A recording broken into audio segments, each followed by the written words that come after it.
सुधा समाधान।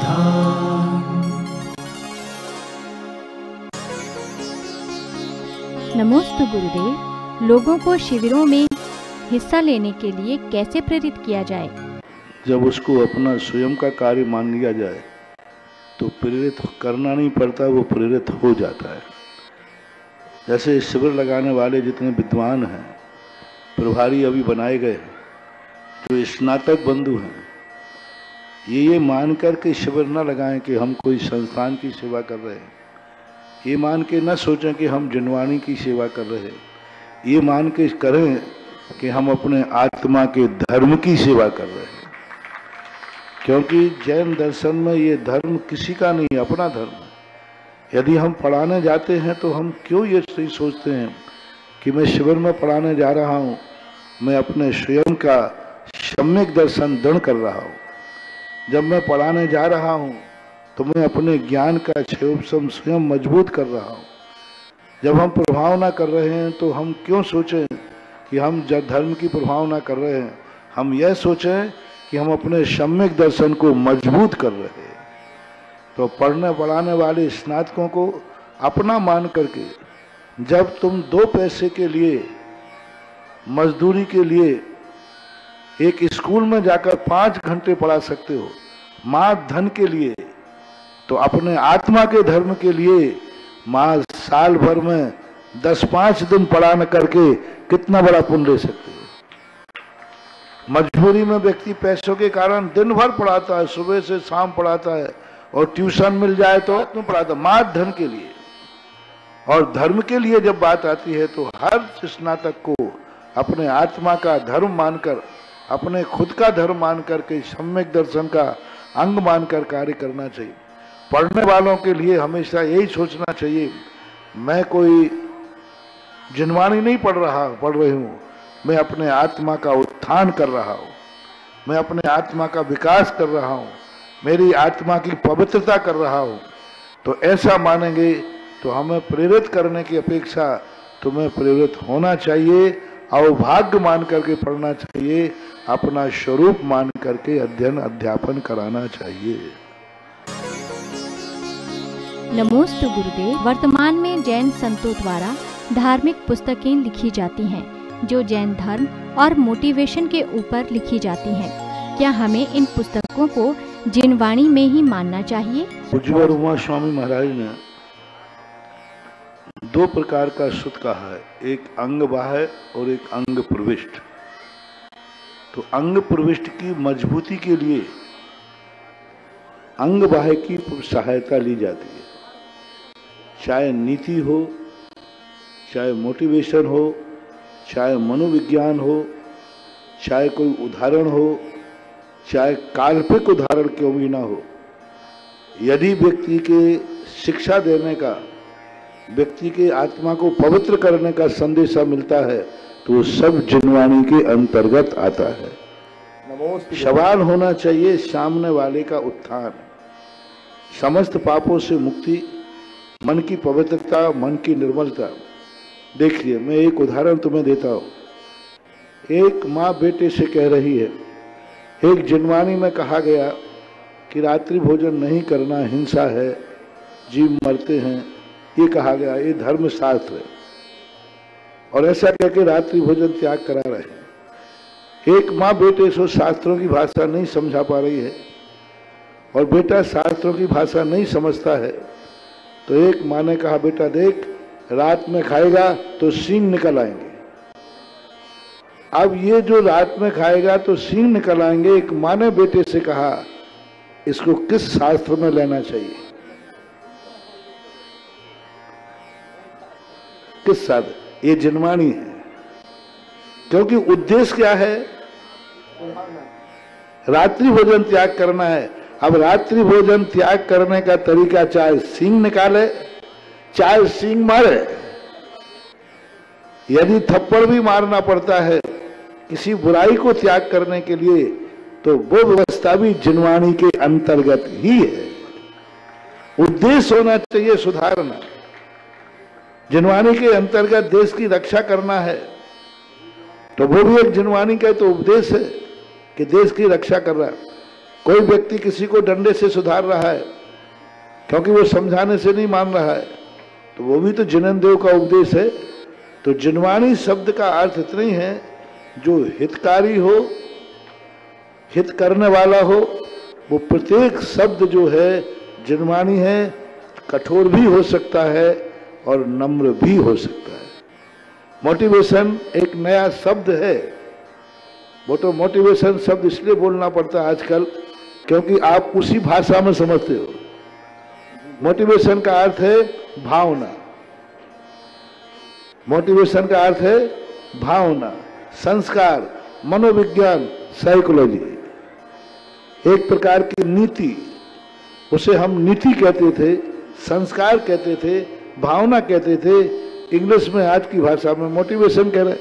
मोटिवेशन में भी यही भाव है कि वह किसी भी प्रकार से अच्छे मार्ग को अपनाए, इसलिए वो सब जिनवाणी के अंतर्गत आते हैं।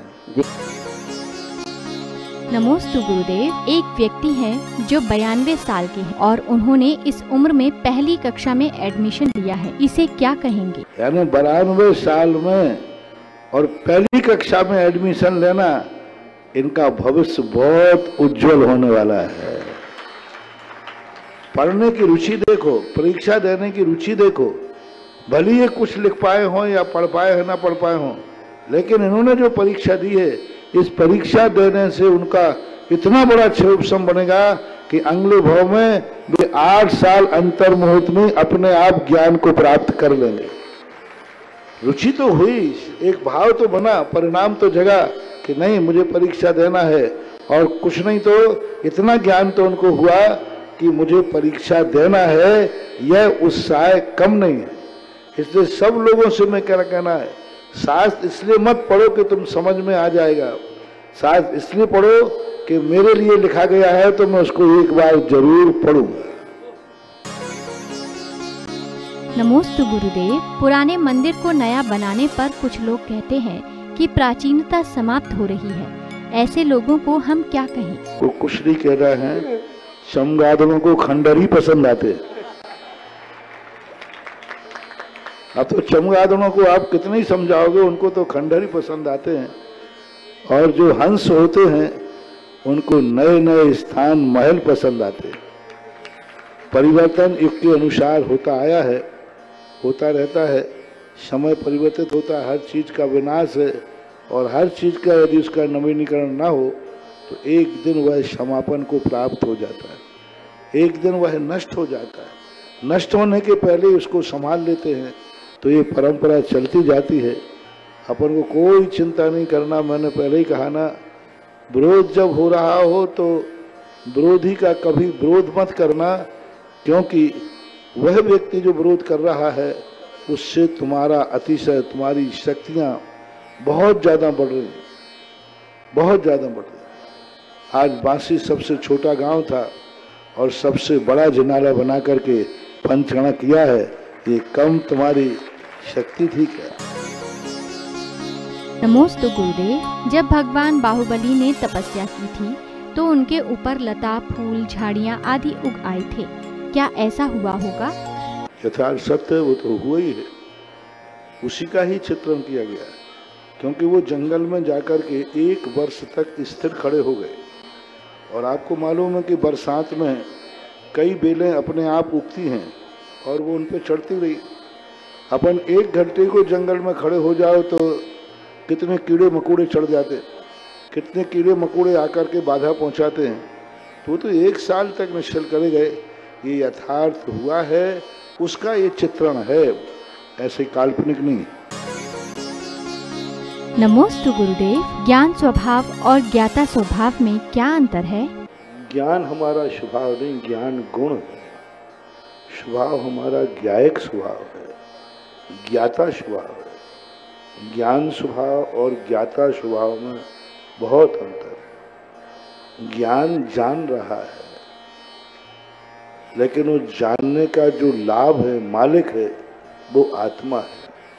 जैसे उदाहरण के रूप में लें, धन में आनंद नहीं है, धनी में आनंद है। धन में आनंद नहीं है, धनी में आनंद है। धन तो बैंक के मैनेजर के पास भी बहुत है, धन तो है लेकिन वो धनी नहीं। ऐसे ही ज्ञान और ज्ञानी में अंतर है। ज्ञान हमारा स्वभाव नहीं है, ज्ञानी स्वभाव है। ये बात अलग है कि ज्ञान के बिना ज्ञानी कैसे होगा, वो एक अलग चीज है। तो उपयोग जो है वह उपयोग भी हमारा स्वभाव नहीं है। ज्ञाता दृष्टा, ज्ञानोपयोग, दर्शनोपयोग, ये हमारा स्वभाव नहीं है। हमारा स्वभाव है ज्ञान दर्शन उपयोग से रत्नत्रय में स्थित होना। ज्ञान दर्शन का नाम समय सार नहीं है, सम्यक दर्शन का नाम समय सार नहीं, सम्यक ज्ञान का नाम समय सार नहीं, सम्यक चारित्र का नाम समय सार नहीं। इन तीनों में स्थित होना और स्थित होकर के जो अनुभव करना वो समय सार है। ज्ञान दर्शन में स्थित होना, रुक जाना, टंकोत्कीर्ण हो जाना, वह हमारे आत्मा का स्वभाव है। ज्ञातापने का आनंद आना, यही तो सब लोग थोड़े ज्ञान भाव ज्ञान भाव ज्ञान भाव।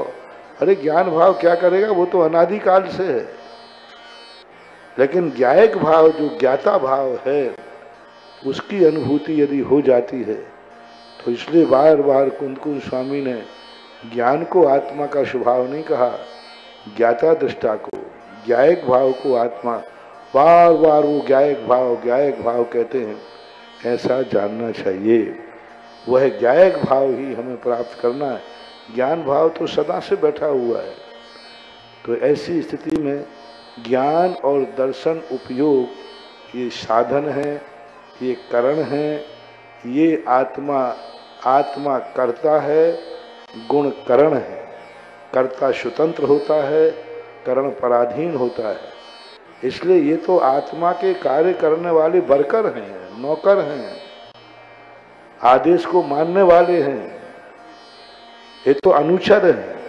आत्मा जो कराएगी, जो जान वो काम करना उनका है, लेकिन जो भी अनुभव करेगा, वेदन करेगा।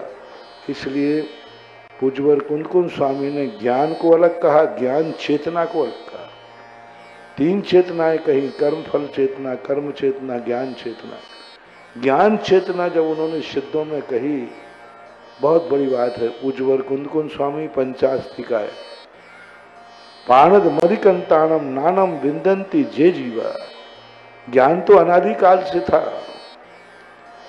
लेकिन ज्ञान की चेतना नहीं थी, यानी ज्ञायक भाव नहीं था।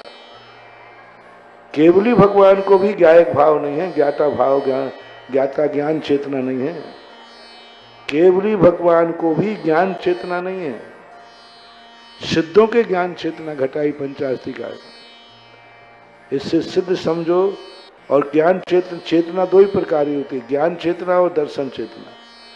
लेकिन ज्ञान और दर्शन का नाम चेतना नहीं है। ज्ञान दर्शन की जो अनुभूति है, जो आनंद है, उस आनंद को लेने वाला जो आत्मा है, उसको ज्ञान चेतना कहा है। ऐसा समझना चाहिए।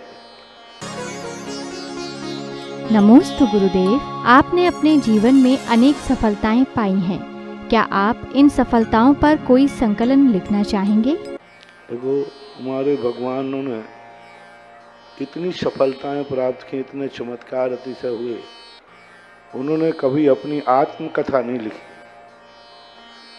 अपनी सफलता के सूत्र अपने हाथों नहीं लिखे। तो मैं तो क्या, उनका बहुत छोटा हूँ। ये काम आप लोगों का है, ये काम मेरा नहीं। मेरे पास तो सफलताएं ही सफलता है। हम कितनी लिखेंगे? हम तो कभी विफल आज तक हुए ही नहीं। विफलता का कहीं हमने अनुभव किया ही नहीं है। हम कहाँ तक सफलता लगे? हर कदम पर सफल हूं मैं। सुबह उठता हूं तो अपने आवश्यक करता हूं, वहां सफल हूं। सामायिक करता हूं, प्रतिक्रमण करता हूं, प्रवचन करता हूं, सफल हूं। स्वाध्याय करता हूं, उसमें भी सफल हूं। हमने अभी तक अपनी जीवन में विफलता का दर्शन किया ही नहीं। और आपको आशीर्वाद देता हूं, उसमें सफल हूं। अब मैं क्या करूं?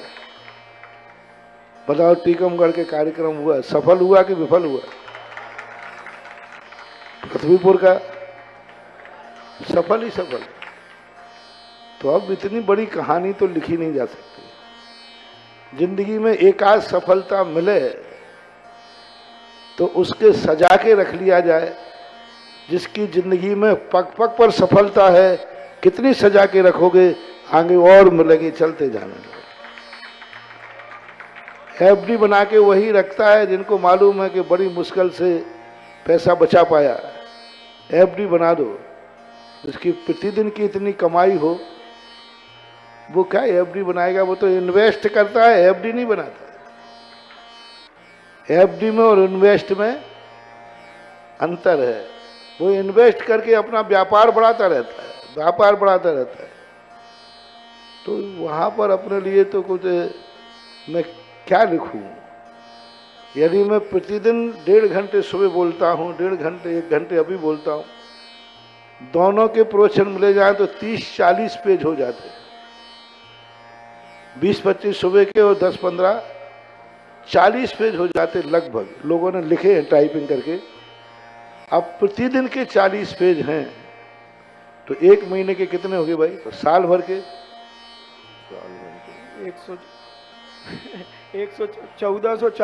1440। एक दिन के 40 तो 1 महीने के 12 महीने के 14,400 एक साल की किताब है।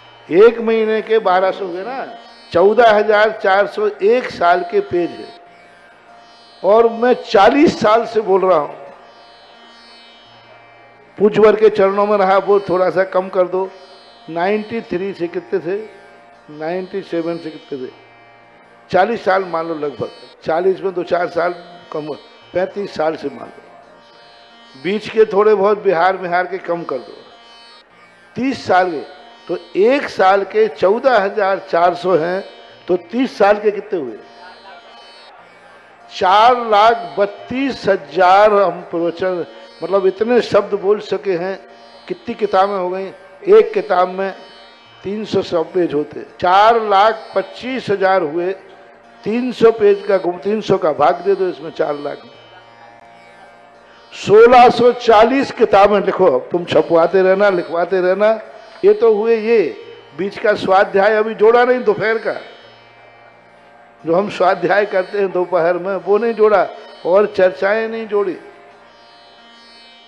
तो कितना लिखोगे, कितना सोचोगे, कितना संभालोगे? जब व्यक्ति का लक्ष्य अच्छा हो, सोच अच्छा हो, तो मैंने कहा ना, वे सफलता के फूलों को सजा के नहीं रखते, उनके तो हर पग पर गुलदस्ते बिछे रहते हैं। क्या फूलों को सजाएं? सुधा समाधान। अनंत शंका